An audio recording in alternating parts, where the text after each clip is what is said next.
Hi, my name is Billy and I'm the owner of Fairfield Bicycles.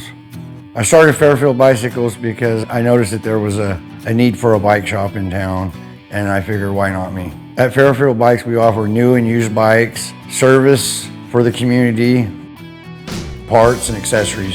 So what makes my bike shop different is when I came to Fairfield, there was no bike shop, and the bike life community was really great.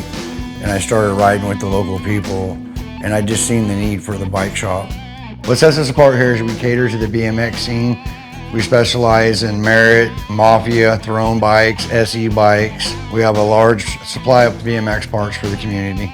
And the bike life community is rather large, and I ride with a lot of local riders here. Why I think supporting a local business is important because it helps the community thrive and it brings us together. The customers' dollars are important because I support youth in here and employ them, and they get credits for their school. It also helps me because I can donate bikes to kids and their families that are in need. Hi, my name's Billy and the buck stops here.